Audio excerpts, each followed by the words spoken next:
Kripto hodl, predvsem Bitcoin hodl, to je izredno priljubljena in najbolj razširjena strategija, kjer udeleženci na kriptotrgu kupijo kriptovaluto in jo držijo na dolgi rok. Vendar pa ima, kot vsaka strategija, poleg dobrih lastnosti tudi slabe. Pridružite se nam, da jih razkrijemo skupaj.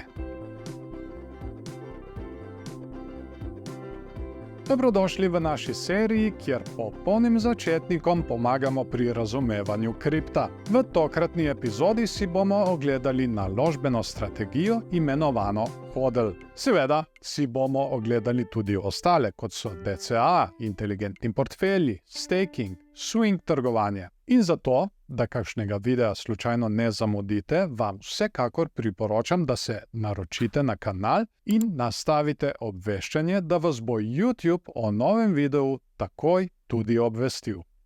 Poglejmo si najprej kratko zgodovino hodlanja. Zagotovo se sprašuješ, zakaj pravimo hodl, medtem ko bi pravilno črkovana beseda bila hold. Izraz izhaja iz napačnega črkovanja besede hold v forumu Bitcoin Talk leta 2013. Kljub napačnemu črkovanju je izraz postal priljubljen med kriptovalutnimi vlagatelji in predstavlja ključni del kulture kriptovalut. No in katera so načela strategije hodl? Kot sem že omenil, hodlerji kupijo Bitcoin ali kako drugo kriptovaluto z namenom držanja na dolgi rok, recimo več let. Torej, dolgoročno kopičenje premoženja. Postavimo en primer, en zelo enostaven primer. Danes kupim Bitcoin in ga prodam čez 10 let. Prvo načelo torej je nakup kriptovalut in njihovo dolgoročno držanje, saj vlagatelji verjamejo v dolgoročni potencial kriptovalut in so tudi pripravljeni prenašati kratkoročna nihanja, ker verjamejo, da bo cena kriptovalut dolgoročno šla gor. Naslednje načelo je ne prodajati v paniki. Ko cene kriptovalut padejo, se vlagatelji hodl upirajo skušnjavi, da bi prodali svoje kriptovalute v paniki. Namesto tega držijo svoj kripto v prepričanju, da se bo trg s časoma pobral. Tretje načelo je povečanje pozicije ob padcu cen. Nekateri hodlerji izkoriščajo padce cen kot priložnost za povečanje svojih pozicij z nakupom po nižjih cenah. Kot vsaka stvar, ima tudi hodl strategija svoje prednosti in slabosti. Velika prednost, ki jo predstavlja, je možnost velikih donosov skozi čas, ko trg dozori. Poleg tega pa vlagatelju ni potrebno vlagati precej časa v to strategijo, saj praktično ni potrebe po analizah trga. No, ena izmed velikih slabosti, po drugi strani, pa je ta, da strategija zahteva veliko potrpežljivosti. Hodlerji se namreč vzdržijo prodaje v paniki, kar lahko zahteva kar precej moči. Tukaj je tudi lahko ogromno zamujenih priložnosti, saj ne izkoristi kratkoročnih ali srednjeročnih nihanj cen. Ta strategija je tudi precej bolj riskantna, če se jo uporablja na altcoinih in prav iz tega razloga obstaja tudi nenapisano pravilo, da se za dolgoročno naložbo kupuje le Bitcoin in Ethereum. Pri ostalih altcoinih obstajajo namreč nevarnosti, da projekt propade ali pa enostavno ne dosežejo višjih donosov zaradi konkurence in novosti,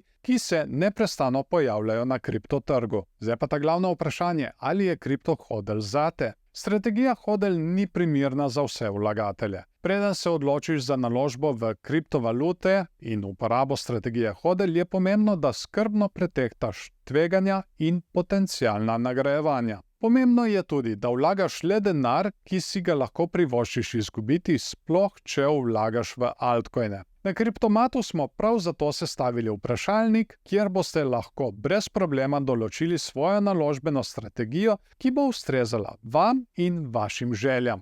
Brezplačno si ga lahko prenesete preko povezave v opisu in pripetem komentarju. Če si prepričan v dolgoročni potencial kriptovalut in si pripravljen prenašati kratkoročna nihanja cen, potem je lahko strategija hodl dobra možnost zate. Vendar pa je pomembno, da pred naložbo opraviš lastno raziskavo in razumeš tveganja, ki so del kriptosveta. Pa smo na koncu videa. Upam, da smo vas dobro informirali glede hodl strategije vlaganja v kriptovalute in da smo vam odgovorili na večino vprašanj. Če pa slučajno ostaja še kakšno neodgovorjeno vprašanje, nam kar napišite spodaj pod videom, pod komentarje in z veseljem bomo odgovorili nanj. Vsekakor bi vam predlagal, da se naročite tudi na webinar, ki je za vas popolnoma brezplačen. Ta webinar se še bolj poglablja v svet investiranja, predstavlja težave začetnikov in ponuja tudi rešitve. Poznaš morda še koga, ki je komaj začel z vlaganjem v kriptosvet? Deli ta video z njim, da mu bomo skupaj